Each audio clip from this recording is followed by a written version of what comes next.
Which 360 camera should you buy in mid-2020? In this video, I'll compare the top 14 consumer 360 cameras under $1,000 and rank them from best to worst, as well as give my thoughts on which future cameras I'm predicting to see later in 2020. Now, the 360 camera hierarchy changes a lot, which is why I remake this exact video every 6 months. And as usual, if you notice a camera is missing from this list, then there's a good chance I probably knocked it out in one of those previous videos. I'm not being paid to make this video, and I have no allegiance to any of these camera companies. The reason I'm making it is because I get asked the question, which 360 camera should I buy, about 100 times a day, and I'm too lazy to respond to all the Instagram and YouTube and Facebook messages, so made a video. Now, I have full reviews of most of these cameras on my channel already, so be sure to check them out if you're interested in any of these cameras and you want to see more sample photos and videos, as well as getting the in-depth specs. Also, I've started sending exclusive pre-reviews of these cameras to my email subscribers only. So if you're curious to hear my thoughts about future 360 cameras before I make my review, then you can subscribe to my email list in the description to get those. Now, let's get into it. As usual, I'll be putting these cameras into 4 categories. Cameras you should buy because they do something that is better than all the other cameras. Cameras you should consider that are really good but not as good as the obvious choices. Cameras I feel kinda meh about and are really lacking in unique selling points. And cameras you shouldn't buy because they're old, outdated, and inferior. Now let's start with the two 360 cameras from GoPro, the Fusion and the Max. And I've got some sad news. The Fusion has been officially discontinued and is no longer available for purchase, which makes me cry a little because I paid $1,000 for mine when it came out about 2 years ago, but it's no longer available for sale. Therefore, it has to go on the do not buy list. So they made the Max late last year in an attempt to fix the problems that the Fusion had, mostly things to do with workflow, to do with the SD cards. They added this handy touchscreen and overall made the design smaller and better. However, something that was a bit confusing is the fact that they didn't update any of the internal specs really, other than really small changes. It was more or less the same camera. And look, the Fusion was a great camera already, but we didn't get too much of an upgrade with the Max. So when it came out, it wasn't really a must-buy camera because it was basically the same thing, just a bit better. And that's okay. It's got some great features like really impressive looking 5.6K 360 video. It doubles as a GoPro Hero camera if you want to shoot in one single direction. It's waterproof out of the box. It's got pretty good inbuilt sound. It's got spatial audio, and the touchscreen is really good as well. But it didn't really have a whole lot over the One X, which was the main camera at the time. And it was hard to see why you would buy the Max other than the fact it was waterproof, but still, to shoot underwater, you need a housing for it anyway because of lens refraction. So while we all wanted to get really excited about the Max, it just never offered that X factor that the other 360 cameras didn't have. It had a lot of the best elements of all of them, but nothing that was solely unique to the Max other than really small things. Some people have said that they like the look of the Max better than Insta360 cameras, but it really wasn't that much of a difference to say shut up and take my money. Don't get me wrong, I've shot some fantastic footage with the Max as well as 360 photos. Despite only being 16 megapixels, the photos have been pretty impressive. So I see the Max as a great choice for someone coming from a GoPro background. Maybe you've used the Hero cameras and you want to start dabbling with 360, well, the Max is going to be a really good camera to choose, and you've got all the familiarities that shooting with GoPro brings, like using the same app, having a very similar workflow, and it'll all be very familiar. For everyone else though, I just think the other cameras on this list can do better than the Max. Therefore, I'm putting the GoPro Max on the cameras you should consider list. Next camera is the XPhase Pro S, which is a 134 megapixel 360 photo camera that has 25 lenses in all directions. Looks like a spaceship, looks like a drumstick if you're a drummer in a marching band, and it's just a really funny looking 360 camera with a big built-in battery. I made a review recently about the XPhase and I concluded that when you get the shots right, this is one of the best 360 cameras for photos money can buy. You just can't argue with that resolution. 134 megapixels delivers delivers clarity that no other point and shoot 360 camera can deliver. Some people have even compared the clarity of this camera to a DSLR. However, to get to that point, it's not going to be easy. This is not a camera for beginner users. It takes a lot of learning. You need to understand editing. You need to understand shooting manually inside and out to get the most of this camera, because it's also highly prone to error. Like, it's so easy to mess up your shots with this thing. Once you use it enough, that's going to happen a lot less, but still it's a bit hit and miss. You can't always know that you're going to go out shooting and you're going to get fantastic looking 134 megapixel 360 photos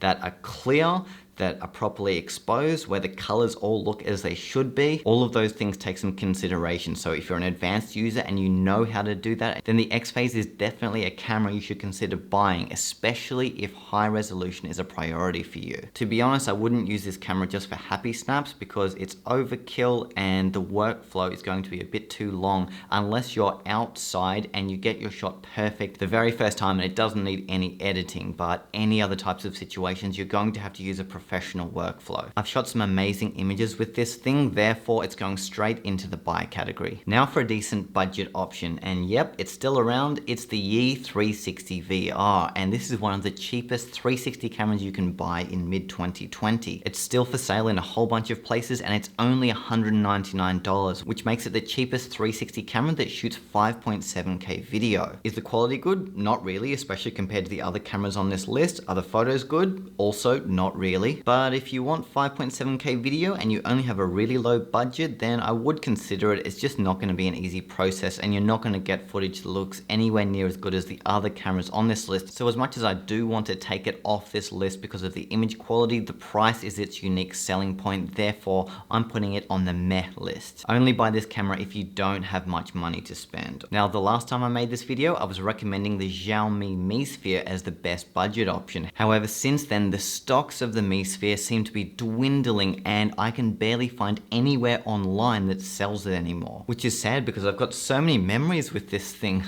Man, I'm gonna miss you so much, but it's not me, it's your company. They lost faith in you and they haven't updated you in years. So your image quality is just kind of inferior now to the other cameras. And I'm sorry, I'm really sorry, but you're going on the do not buy list. And look, if you can find one somewhere, then check out my reviews on my YouTube channel, because it will be worth it if you want a good budget option. But I'm starting to get the impression that they're not making the Mi Sphere anymore, so don't count on it being available. Next is the Ricoh Theta SC2 and Theta SC2 for business. So the Theta cameras are the oldest and most established point and shoot 360 cameras on the market, and I've noticed they've got a release strategy of one major camera a year and then one minor camera the next year. Last year they released the Theta Z1.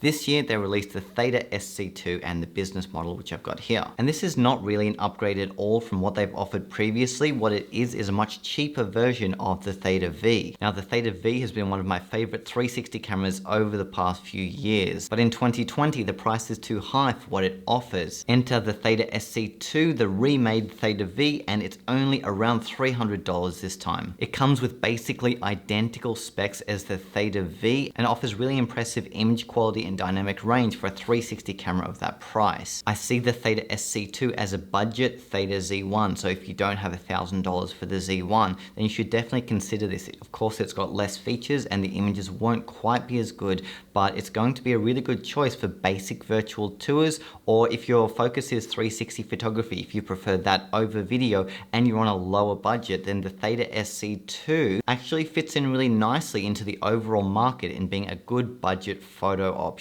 What I like most about the Theta cameras is their dynamic range. It's got a fantastic inbuilt HDR setting, and the workflow is also super quick and really easy. So the Theta SC2 will debut in the buy category. And hey, let me know if you want to find out more about the Theta SC2. If I get enough people say they do, I might make a video about it. Now this brings me to the Theta SC2's granddaddy, and that's the Theta Z1. Now this was released last year with the game-changing features being an inbuilt 1-inch sensor and fantastic inbuilt RAW. The Z1 upped the game for all 360 cameras because it expanded the possibilities of what a 360 camera could do for photos. No longer were they these gimmick cameras that only shot inbuilt JPEG, but you could actually do a lot of things like bracketing, RAW, and get a really impressive end result in any kind of lighting situation. It did have a video feature, but no one used it because it's 4K and it's got a limit of like a minute or something. So look, this isn't a video camera, but I still consider it to be the best option for 360 photos in mid-2020. I've been using it for the past year as I traveled all around the world creating 360 content, and it has very rarely let me down. While it's not known for its extremely high resolution, the images you take with the Z1 look sharper and better than the numbers on paper might suggest. And this has been made even better in 2020 with a whole bunch of new plugins that have been added to the Z1, the main one being the dual fisheye plugin, which makes RAW and bracketing at the same time so much easier, meaning you can get close to a perfect exposure in any kind of lighting situation in under 60 seconds. This is why I chose the Theta Z1 as my main camera of choice when I made my video course Virtual Tour Pro, because I knew it was the perfect camera for beginners to intermediates who were starting to earn money from their virtual tours, and they needed a camera that was professional enough to deliver virtual tours for small to medium sized clients. And with a lot of the other cameras on this list, I'd be reluctant to charge money for the photos because the quality isn't up to the standard of the Z1. And I also noticed a trend among the virtual tour community that they were all buying this camera and loving it. And so it's not just me and the other reviewers that love this camera, but there are so many people, thousands and thousands and thousands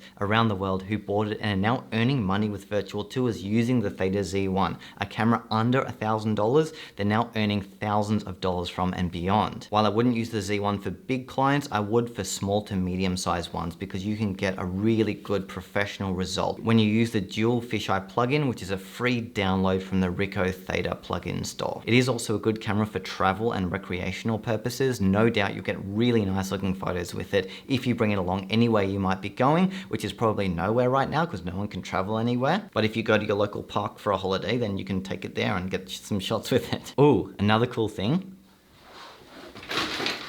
It's no secret one of the biggest flaws of the Theta Z1 is the inbuilt memory. It's only got 19 gigabytes, which is actually okay for virtual tours, but still 19 gigabytes ain't much. Well, here's the solution. There's been a plugin that's just been added that allows you to do this.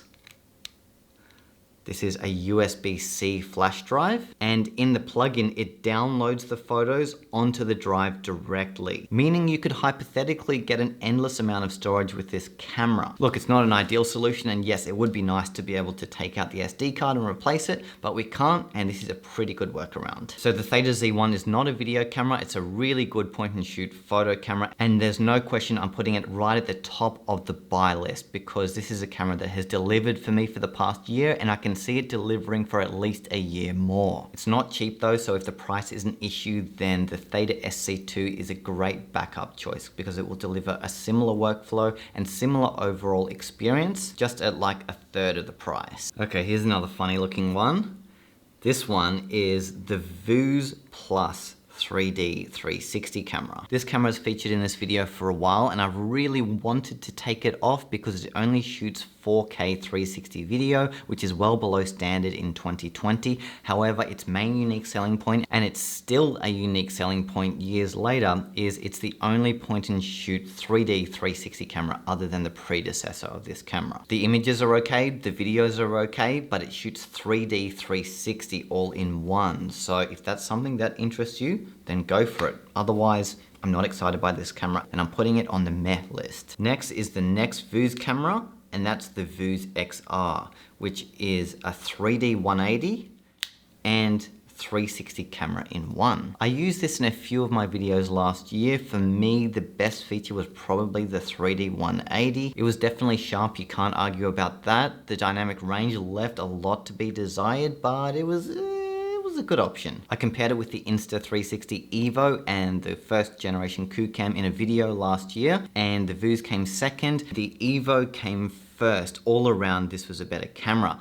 However, I've got some bad news. The EVO appears to be discontinued as well. So while this would be my first choice for a 3D 360 camera, it's going to get harder and harder to buy this camera, meaning the Vuze XR is probably going to be the main option for a 3D 360 camera in the future. Now, you still can get the EVO from resellers, but they're not selling it on the Insta360 website anymore. So I'm thinking it'll probably take about a year to phase this camera out. So if you can get it from a reseller, then great. For now, I'm putting it on the cameras you should consider list because you can still technically buy it. And look, it's already really complete as is. It doesn't need any updates really, but of course this is going to mean support for this camera is going to dwindle a bit and they're going to focus on their newer cameras. Now for the Vuze XR, since this is now going to technically be the top option for a 3D 180 camera that also doubles as a 360 camera, I'm going to keep it on this list for now. It has a lot of specs that the other cameras have. It doesn't really offer anything else unique other than the fact that it's good at 3D 180s. So therefore I'm putting it on the meh list only because it's lacking a bit in unique selling points and the image quality does leave a bit to be desired. Next is the third option for a 360 camera that doubles as a 3D 180 camera. I come in peace. It's the original Kandao Qoocam, whose name I've made fun of on countless occasions, and I'm not going to do it today because it's getting old. I've also made many inappropriate jokes about things this looks like, so I'm also not going to do that on this occasion. So the specs of this camera don't really compete at all in mid 2020. They're well below all the other cameras. And I never really used this camera a whole lot, especially when the EVO was around. That was the obvious choice. Then they introduced DNG8 to this camera, which meant you could get better quality 360 photos, basically through stacking several images together to eliminate imperfections in the image. That was a good feature and it was a sign of things to come. Also, something else I do like about this camera is it's got a really big inbuilt battery that lasts at least 2 hours. That's good. Everything else is a bit substandard. Therefore, I'm putting the original Qoocam on the meh list. It's not the worst camera in the world and is far from the best. This brings me to its successor, the Qoocam 8K, or in shorthand, the Qoocam 8K. And look, I know I've been promising that I'll make a review of the Qoocam 8K forever, and I haven't delivered on my promise, so I'm sorry about that. But there is a reason, and I feel like I've got to lay it all out right here, right now. So let's go back to the beginning. When this camera came out, it had so many amazing features on paper. The specs were good, the sample photos and videos were good. It promised so many groundbreaking features. I mean, 8K 360 video in your pocket. Enough said. And here is proof. But when it was first available for public sale, it didn't have so many of the features it had originally advertised. And as reviewers, we have to tread a fine line between getting our reviews out as quickly as humanly possible and making our reviews as accurate as possible that will last as long as possible. And for me, the second one just wasn't there because I felt like I couldn't accurately comment on this camera because there were so many uncertainties about it and so many things that just weren't ready that I felt like the time to make the review wasn't back then. I mean, look, I could have made it and many other people did make reviews of it, but so much has changed about this camera over the past 6 months. They've released features, there have been flaws that have come out that weren't originally anticipated, and it's been kind of a wavy ride of uncertainty. There's been highs, there's been lows, and I just haven't felt like this camera has been ready enough to review. I did feature it in other videos on my channel, and I found it was able to perform well in certain situations, but even when making those, I wasn't totally clear on when it performed best and when it didn't. So let me give you a really quick condensed review of the Qoocam 8K because to be honest with you, I'm probably not going to make a dedicated one at this point. Pro, it shoots fantastic 30 megapixel RAW photos that can also be bracketed combined with DNG8, meaning it has the potential to provide ultra sharp and excellent dynamic range photos with the click of a button. The flip side of that I eventually discovered after enough use is that it's got a heating issue to the point that it produces an issue called thermal defocus, meaning when the camera gets hot, the lenses go out of focus. And originally I was hyping this camera up as a really good option for photography, and I got great results with it sometimes, but not others, and I couldn't figure out why. Then I kind of put 2 and 2 together. I reached out to the Kandao team and they told me that they knew about this problem, and it confirmed to me that it could deliver its potential, but it wouldn't do it consistently because the camera overheats and throws the shots out of focus, because 30 megapixels is higher resolution than the Theta Z1 has. So technically this should be sharper than the Theta Z1, right? Well, no, because when it defocuses, it looks more like about 14 or 15 megapixels. And it took me a while to realize this, but I only noticed when I took a photo and the focus was only on my face and not the background. I thought, hang on a minute, 360 cameras aren't supposed to have a shallow depth of field. They're supposed to have everything in focus. And then I realized, okay, it's automatically focused on my face and not the background. And if you're shooting in a virtual tour type situation, which I was hoping it would be perfect for, that's going to let you down pretty significantly. So I got talking with them. They were aware of the problem. Apparently they've been working on it, but they haven't come to a definite solution yet. They're trying to fix it through firmware updates, and perhaps it's been fixed a little bit through the last few updates of the firmware. And a lot of the time I still can get good focus with the Qoocam 8K, but it has an element of unpredictability that when using it professionally in a virtual tour type situation, I wouldn't have certainty that it's not going to do that. And when money is on the line and a client's work is on the line, you can't be using an unpredictable camera, which is why I said in one of my email reviews to my list that I probably wouldn't use it professionally because it's got that small element of uncertainty. When it performs to its best, it's one of the best 360 cameras out there, and you can shoot stunning 360 photos with it. But in the chance that it overheats and the focus changes, you're screwed. And I'm not saying that's going to happen all the time, but there's a chance it could happen. So yeah, anyway, what I'm getting to is that eventually I discovered this isn't going to be the best camera to choose for 360 photos. For videos, however, it's much better, and this is where I would absolutely recommend the Qoocam 8K, because like I said, it's 8K 360 video in your pocket, and it's the first camera to do that. Like, just think about that, 8K, even this video you're watching on YouTube now, I shot in 4K. This is 8K, and it's like a quarter of the size of my DSLR. There's no doubt it's an amazing feat that they've been able to make this camera and have the two lenses stitched together into one ultra high resolution 8K 360 video. So credit where credit's due. Yay, well done, Kandao. Whether most people can handle 8K video is another question, and the answer is no for the majority of people. People that are using basic smartphones or have a basic computer setup that isn't totally spec'd out to the max, because that's what you'll need to edit 8K 360 video. And if you have it, if you've got a beefy computer, either a Mac or a PC, you will be able to edit with the Qoocam 8K on computer, and you'll be able to produce professional 8K 360 videos that you absolutely could use professionally. However, the thermal defocus issue does also apply to videos. While it doesn't make the videos that blurry, it makes them a little bit blurrier, especially beyond the 10-minute mark of filming, particularly in warm environments or any kind of situation where the camera gets hot, and it does get hot quite easily. With the smartphone workflow, you can actually edit 8K video on your phone. What it does is it downscales it to 4K, you edit within the app, and then when you export, it takes the 8K video, takes all the sharpness, and applies it to that 4K video that it's then exporting. So if you really do want 8K video, you'll need to use the desktop workflow. Now, I want to point out some other things I like about the Qoocam 8K. Firstly, it's USB-C, and it's got a microphone jack. It's got a big touch screen, and this is the biggest screen I've ever seen on a point and shoot 360 camera.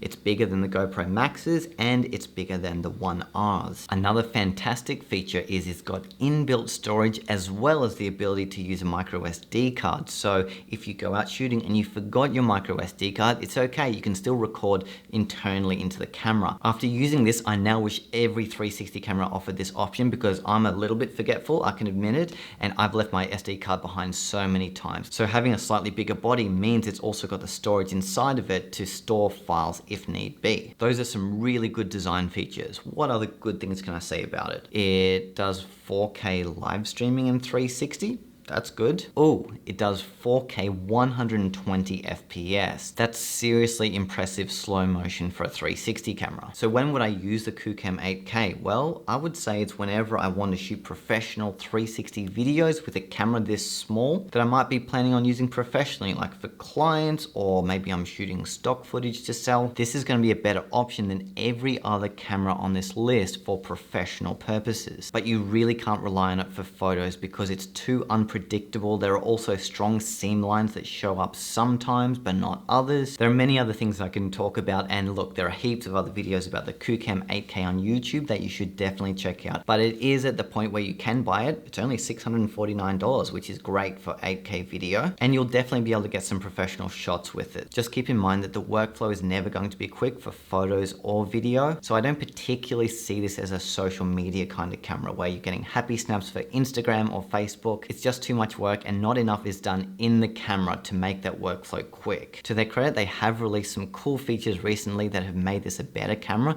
like Super HDR and Express DNG8. I haven't really had a chance to use those features too much yet, but if you want to see what those can do, I'd suggest checking out my friend Hugh's YouTube channel, Creator Up. He has videos that cover most kind of workflows using the Qoocam 8K on his channel. I'm putting the Qoocam 8K on the buy list. This is a fantastic 8K 360 video camera that is a little bit unpredictable overall, and the updates are pretty slow to roll out. And look, if you want me to make more videos about the Qoocam 8K, also let me know down there, because I could make a video. I've just been a bit demotivated too, because it's always been a work in progress kind of camera, and I don't want my video to be inaccurate, so I've just been putting it off and making videos about other cameras. So yeah, anyway, let me know if you want to see that. Next on the list is the most popular 360 camera right now, and dare I say, the most popular 360 camera to ever exist. And that is the Insta360 One X. And I don't know how to say this. How should I put it?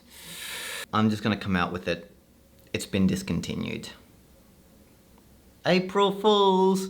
No, I'm kidding, it's not even April, I'm being serious. It's been discontinued. Just like with the EVO, it seems like they're also giving the One X a similar fate, and that is, they're slowly phasing out these cameras. They've been the best 360 cameras of 2018 and 2019, but in 2020, they're actually pretty average compared to everything else that has been released since, and clearly what they've done is combine these two cameras into the Insta360 One R, which is their latest release in 2020. The One R is a modular camera, so you can build it so many ways. Most of the things it can do in 360 mode are very similar to what the One X could do. However, if you disassemble it and rebuild it with the 4K or 1-inch mod, it then becomes a GoPro or a 5.3K action camera. And while it doesn't yet do 3D 180, it will soon. There's a 3D mod of the One R that will be released sometime soon. That will be just like having the EVO in this camera. So you only have to buy the body and the battery and maybe the cage, and then you can replace the actual camera unit with other things. And look, that doesn't take away from the fact that I'm sad about these two cameras being phased out, but I guess that's just human nature. It's the way the world works. Things get old, they become outdated. These two cameras had a really good lifespan. I've got so many good memories with these cameras. So thank you very much, One X, but your date has passed. There's a new kid in town, and it's the One R. And that's not to say that the One X is suddenly a bad camera and you should never ever consider buying it even second hand or from another seller. It just means that Insta360's focus is now going to be on the One R over the One X. And look, they added hundreds of features to this camera over the 2 years it's been released, and there's no question they got basically all the potential they could have out of this camera. So if you already own one, you could still use it for the next few years and you're not going to have any issues. So there's no pressure to upgrade to this camera or any of the others on this list, because you've already got a great camera here. But I am going to be putting the One X on the cameras you should consider list, only because they're no longer selling it in the Insta360 store, which means that stocks are going to slowly dwindle to the point that all of them are sold and there's no more units being made. And if you were to ask me in mid-2020, should I buy a One X from a reseller or a One R straight from the Insta360 store, I'd say the One R, because firstly it has a lot more features that the One X doesn't have. It's got a better app and so many more overall functions and uses for it. But also they're going to be updating this camera for the next year or two, and it's only going to get better from here, because basically you can build this camera from the ground up. You can turn it into a GoPro, you can turn it into a drone 360 camera. Soon you'll be able to turn it into a 3D camera. You can turn it into a 5.3K action camera, and who knows, they could add like an 8K camera into this little lens module here, and suddenly it's an 8K 360 camera. Whether they will, who knows? knows, I'm just making predictions out of thin air. But yeah, they definitely will be updating it a lot in the future. When I compared it against the One X and the GoPro Max, it came out on top for most things, so I think it's a really good option for an action type 360 camera. When I compared it to the GoPro Hero 8, I also found I got sharper shots with it. I'd also say the focus of the One R is videos more than photos. While it does have heaps of different modes for photo, overall I found they're really only good for social media. I wouldn't use the One R professionally for virtual tours or any kind of paid photo jobs, only because the images turn out a bit too flat and the sharpness leaves a lot to be desired. I've taken heaps of good 360 shots for social media though with the One R, and I see no problem whatsoever for using this as a great all-around social media camera. A lot of people have asked me, should I use the One R for virtual tours? Well, I would say no. If you can't afford the Theta Z1, get the Theta SC2, because that's a good budget option. It's cheaper than the One R and the images will be better. The 5.7K video the One R shoots is really good, especially for punchy social media type content that leaves your audience going OMG. And what makes it so much easier to do these shots is the app that comes with the One R. It has this feature called Shot Lab where it shows you exactly what to do to achieve a wide range of mind-blowing video effects. And even a complete buffoon like yours truly can figure it out by just following the app. So yeah, I kind of see the One R as a camera that a magician would use. Like if you want to create this effect that leaves people going, what? How'd they do that? Like, was that magic? Like, was it a drone or what? I mean, look, yes, you can technically do a lot of these with the other cameras, but not with as much precision and ease of workflow as the One R. And I just think the One R is a really good all-around choice for beginners who are new to 360 cameras who want to start making these really impressive shots in no time at all. So if I were to go on holidays tomorrow and I could only pick 2 cameras to take with me, well, firstly, I'm not going on holidays tomorrow for obvious reasons. And secondly, what I would do is choose one camera for photo and one camera for video, because I think more or less every single camera on this list has a primary focus of being one of these. So when choosing a camera from this list, it's important to keep this in mind. Am I shooting more photos? Am I shooting more videos? Because there's no one size fits all answer. So for me personally, the first camera I would pack would be the Theta Z1 for really good quality 360 photos that can be done with a fast workflow with inbuilt HDR, as well as a slightly slower one in the dual fisheye plugin that allows you to get 9 shots of HDR bracketing in RAW. And with that amount of overall flexibility, it means there isn't any situation you wouldn't be able to handle with the Theta Z1. Also, you can earn money with the Theta Z1 doing virtual tours. If you want to find out how to do it, I've got a course called Virtual Tour Pro that will teach you everything from beginning to end. I'll put a link to Virtual Tour Pro down there. Then the second camera I choose, you guessed it, is the Insta360 One R, just because of its versatility, its ease of use, its speed of workflow. You can literally shoot and edit and upload a really fantastic 360 video reframed as a cool effect, I would say in under 5 minutes with this camera. Time is such an important factor when shooting, and cameras that take longer to process the footage, to download it, to edit, to upload and so on, it just means you don't end up shooting as much because you know you're creating more editing work later. But for cameras that have a really fast mobile workflow, it makes the whole shooting process so much more desirable. So right now my camera of choice, especially for social media type content for 360 video, is the One R. For use in more professional situations, it would be the Qoocam 8K, but in this hypothetical I was only allowed 2 options, so it would be these 2.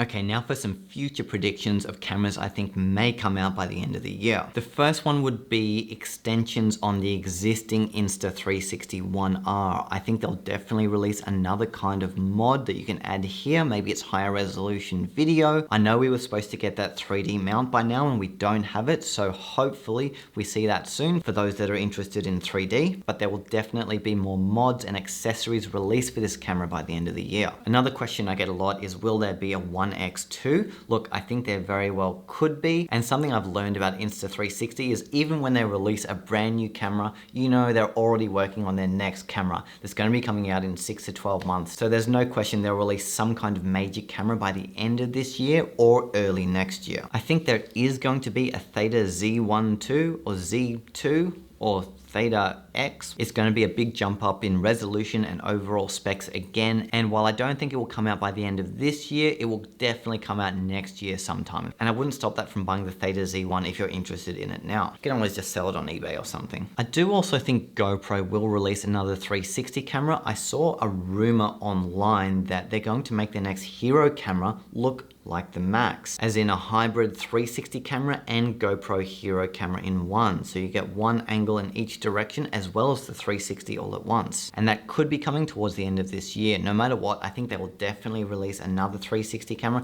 even if they do keep the two cameras separate. But I just hope it's more of a spec upgrade than what we got with the Max. Also, there's this camera here, the Labpano Pilot One, which I was going to include in this video until I realized it's not under $1,000. It's currently $1,199. And this is an 8K 360 camera that is also built for virtual tours. I haven't spent enough time with this camera, mostly because this is a really early release of the camera and there's a new one that's been updated that is in the post and should be here any day. So if this camera is any good, I'll definitely post a video about it on my channel, and who knows, it could be on the next edition of this video if the price lowers under $1,000. And that's it.